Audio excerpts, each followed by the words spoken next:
I feel like the millennial moms in the middle class are being attacked, and I don't like it. Girls at Sephora are crazy, but what's crazier are the parents that aren't parenting.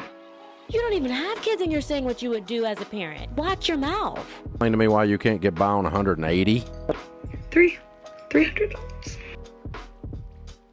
Hello, my name is Brittany Kelly, and welcome to another Mom Chat episode on my channel where I discuss some of the pressing issues of motherhood, parenting, as well as some of the latest things that are going on and trending in the realm of motherhood on social media, in the news, and the world abroad. I am so happy that you're here. I'm a mom of four if you have never been here before. And a lot of what I talk about on my channel has to do with family, pregnancy, how to induce labor, how to make it not as painful. And once you have that baby, how to help that baby increase their intelligence, meet milestones, how to bond, all these different things regarding early childhood development, preschool, and teaching your child a foreign language, even if you don't know a foreign language. We're just trying to optimize our families as best as we can while pouring from a full cup. And I know that can be difficult and it can be hard, but this is a safe space where we're going to support each other and we're going to make that happen. And in doing so, I want to have a little chat with you. I want to talk about Sephora Kids, David Ramsey talking about childcare cost, as well as the whole Stanley Cup with the children, and basically this attack on the middle class millennial mom. And I'm not going to stand for it because I fall into that group. So let's first get into these children, the Sephora Kids. Now, if you have been under a rock, I'm here to fill you in because I understand I'm a parent too, and sometimes we're just too busy living life to even know what's going on in social media in the world. But there has been this big discussion around children 9 to 10 years old, specifically little girls, going into Sephora and dropping a bag on products such as Drunk Elephant, lip glosses, perfumes, and the like. And there are a lot of people on the internet who do not like this. They are making complaints. And some of these people are actual Sephora employees, or they're saying they're Sephora employees, or they are makeup artists, or even estheticians. And I think this discussion is really worth having as a mother of a child who is a little girl who this year will turn 9 years old. Now, she has not asked me to drop a bag in Sephora for her yet, but she would not decline if I were to offer, and that's for sure. She definitely likes all of the girly things. Why? Because I'm her mom. I like makeup. I like perfume. And just like I did when I was a little girl, she likes to go into my makeup and into my perfumes and just lather herself with all the things, right? And I know when I was growing up, Sephora really was bright and shiny and beautiful, and it really looked fun to go in there. So I can understand the appeal that young girls have when it comes to Sephora and wanting to go inside of Sephora. But some people are complaining. Now, I understand the complaints if the child is being impolite and rude and ridiculous, right? But for the most part, what I'm seeing people complain about is the sheer amount of money that these children are spending in Sephora and that they need to go to Claire's instead. Let's unpack that, because when I hear that, I'm thinking these people sound jealous. I'm thinking their rants about Sephora children is coming from an envious place that is not constructive. And it almost feels like they're bullying and making fun of these young girls who are just trying to have fun and be into the things that they see their mom being into. I also think there's a little bit of like, I don't know. I feel as if when little boys are interested in doing what their dads are doing, like fixing cars or building things, and they want the hammer and the nails and the things, that people think that's cute. But when little girls are trying to mimic their mothers who are into the hair and the makeup, they'll say that that's grown. And personally, I don't like that double standard. It's normal for a little girl to want to be like her parents, and it's normal for a little boy to want to be like their parents. I don't think that I'm saying anything new here, right? This isn't rocket science. Kids want to be like the adult in their lives in some respect. But there was one story where this woman on TikTok, and I'll share it here. Girls at Sephora are crazy, but what's crazier are the parents that aren't parenting. So the other day when I was working, we were kind of busy, so the line was kind of long, and this little girl walks up to me, and her basket is literally overflowing. Like, the amount of products that were in there, she had to have been maybe 9, 10, maybe 11 years old, but regardless, definitely way too young to be shopping at Sephora. And I start grabbing the items out so I could scan them, and before I can start, she goes, $300. So after she saw the price of the 2 perfumes, I guess that wasn't enough. So she was like, okay, yeah, you can scan the rest of the items in the basket. She's by herself. So I'm kind of just... So she's complaining about the cost, number one, of the perfume that the little girl bought. If that's within her tax bracket, if that's what her mother's pockets can afford, what is the problem, right? I like to mind the business of my pocket. If someone else's wallet is bigger and they can do this and they can spend $500 per child in Sephora after Christmas, that's for them. There is nothing wrong with that. And that does not mean that this child is automatically going to become spoiled.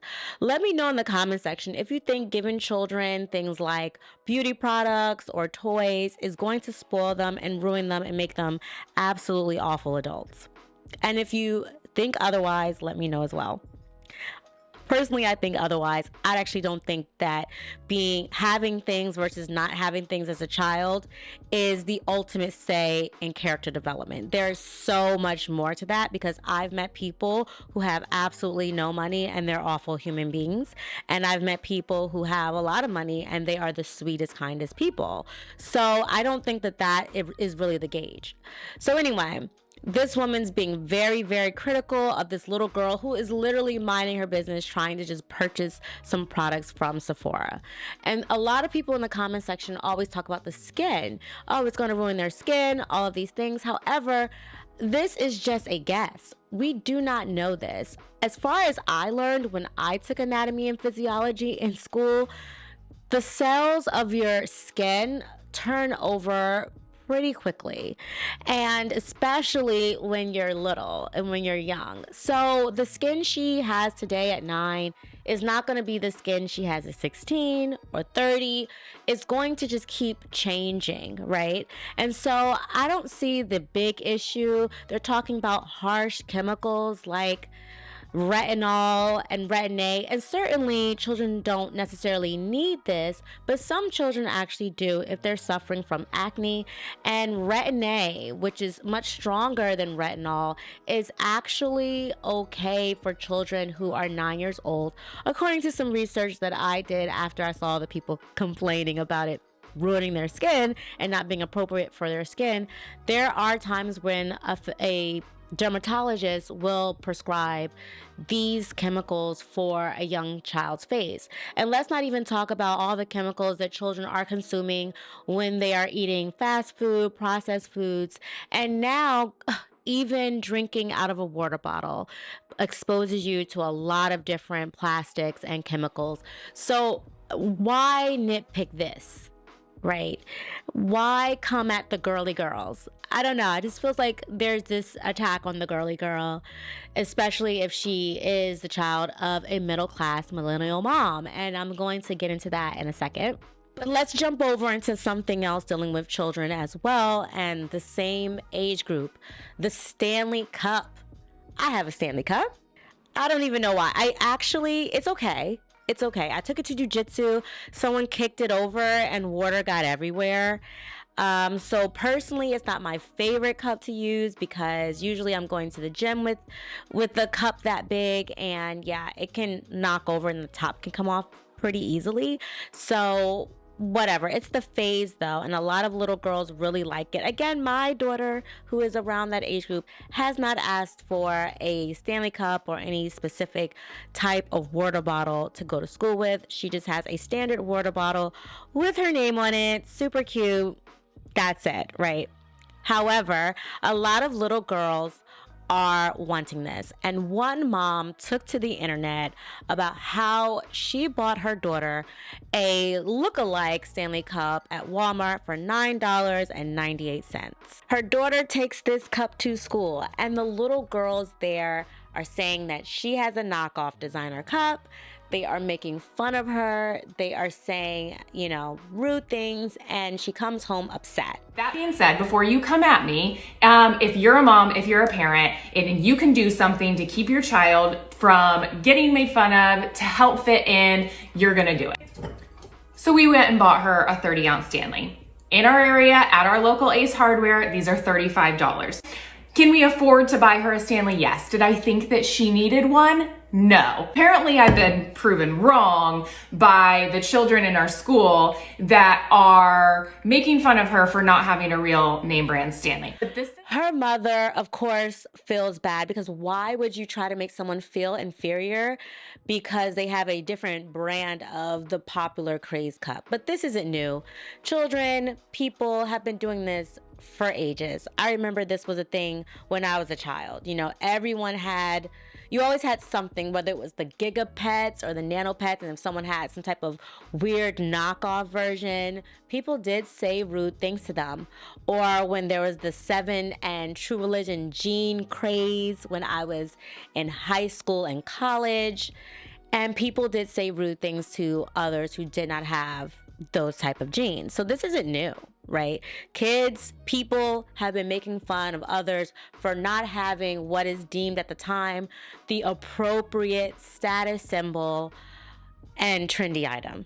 So the mother comes to the child's rescue by going to the store, purchasing a Stanley Cup, but she comes to the internet to criticize the parenting choices around bullying and making someone feel bad for not having the exact same thing you do.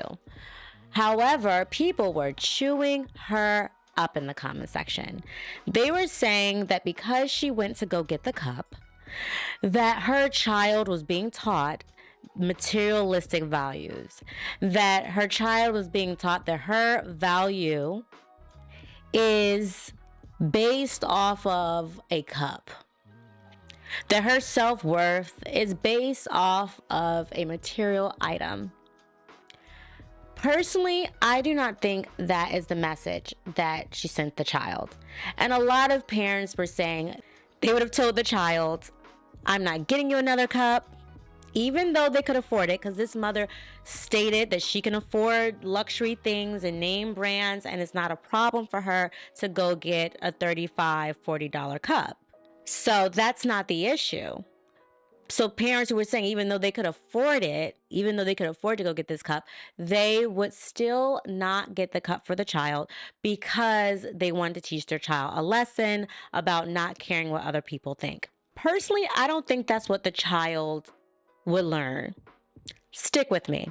I remember learning from Dr. Maria Montessori's philosophy around children about different age planes, right?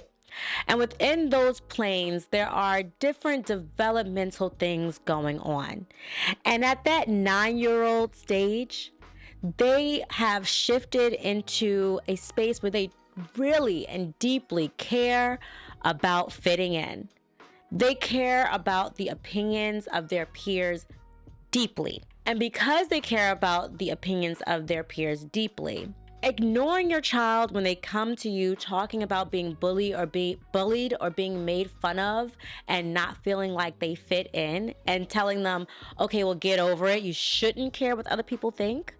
I think that sends a message to them, not that you shouldn't care what other people think, but that my mom or my dad doesn't care what I think. I think they would feel unseen, unheard.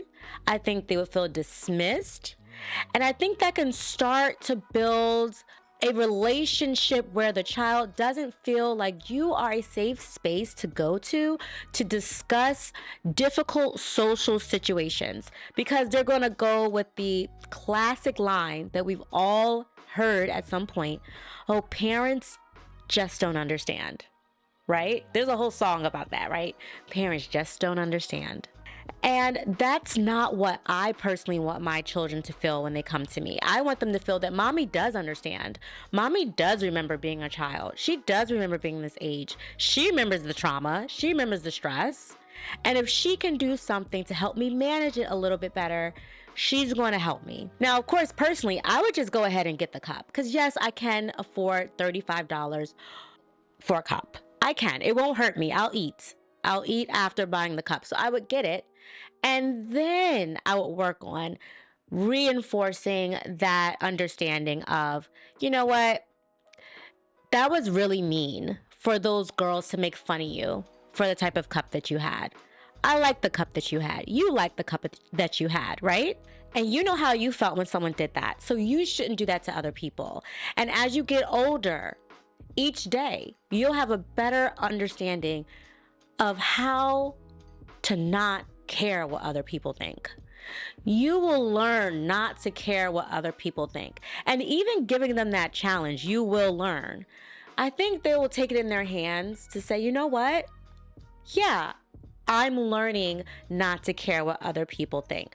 But I think just forcing them to feel uncomfortable doesn't help. And to ignore their desires to fit in doesn't help. I have a personal story.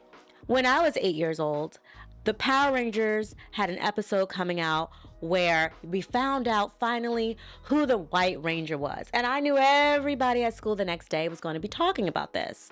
But I did something. I think I said something rude or just got a little smart with my mom. And she said, you know what? You cannot watch television this afternoon. You can't turn on the TV. You're in trouble. And I begged with her. I said, Mommy, please. Okay, I accept the punishment. I'm sorry. I shouldn't have said that. I shouldn't have done that. Can the punishment be tomorrow? Can it be tomorrow that I not see any television? Because today it reveals who the White Ranger is. And everybody at school is going to be talking about it tomorrow. And I'm not going to be able to be a part of the conversation because I will not have seen the episode and I'm going to be left out. She didn't pay attention to my request. Why do I remember this conversation? Because to me it was traumatizing. Okay, I crawled behind my bed, balled up, crying, sobbing, because I wouldn't know who the White Ranger was. Finally, my mom came to me. She felt bad. She was like, you know what? Turn on the TV. See, you can watch it. I didn't know it would make you this upset. Yeah, because she didn't listen to me about how I would end up being left out the next day. That this punishment was going to extend a lot further than she intended. And I tried to communicate that with her. But when you're a child speaking to an adult, sometimes they do not care what you think and what you have to say. They don't care about your little world. And that's not how I want to approach things with my child. So she tried to make it all right, but it was too late. The show had already passed, and I didn't know who the White Ranger was. The next day, everyone was talking about how Tommy was the White Ranger, and I didn't feel like I had a lot to add to the conversation. Did it destroy my life? No, but it really did at the time make me feel as if my mom doesn't listen to me and she doesn't care about my little world. And that's definitely not the message we want to send, because as they get older and they have more and more complex social situations, you want your child to feel comfortable coming to you and addressing things head on and know that you're going to have their back.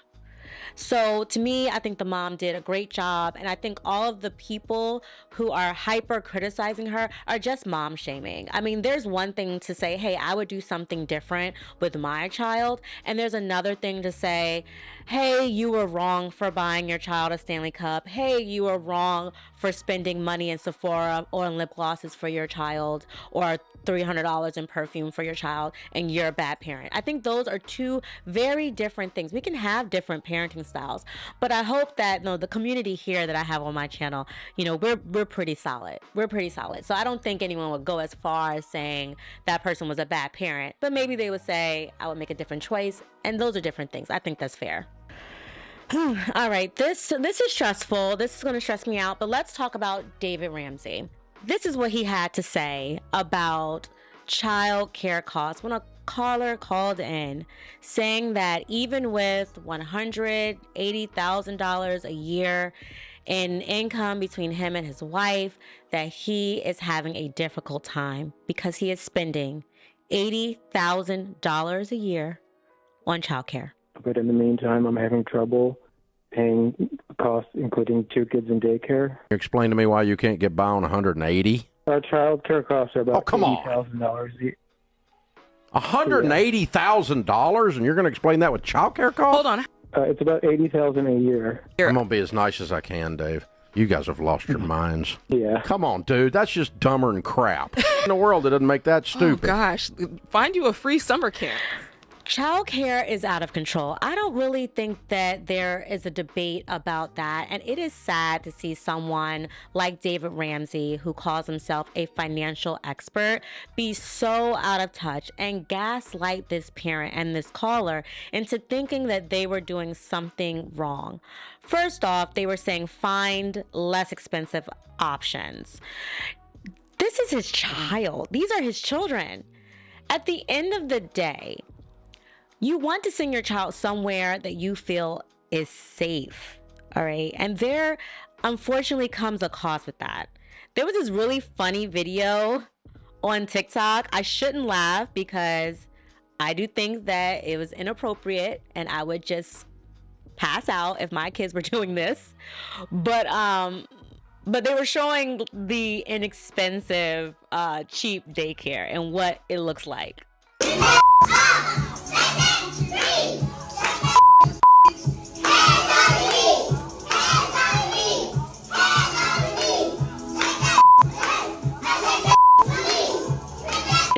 Who wants that? No one wants that type of environment where your child might be, spitting sexy rec lyrics as a toddler.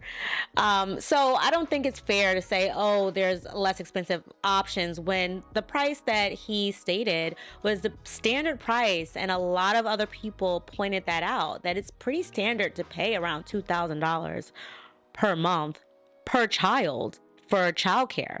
And then nannies are extremely expensive. I used to have one years ago, 2016 and 2018.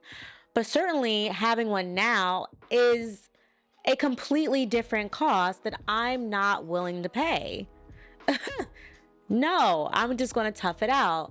And that's sad because we don't have the grandparents and the aunts and the uncles and the people around us like people back in the day had, who were able to have free childcare within their own family. We don't have that nowadays. A lot of us live very far, or our parents are still working, my goodness, because it's hard for a lot of people to make ends meet nowadays. So it is just really rude and disgusting, honestly, for someone who calls himself a financial expert to tell parents that their child care dilemma is a figment of their imagination. And for the woman on the podcast to say, oh, just find a free summer camp for your toddler. What is she talking about? Where is this? Where is this free summer camp? The only free summer camp you can do is leave your child at home and go to work, and then the authorities are going to come and collect you and the children. Okay? So that doesn't exist.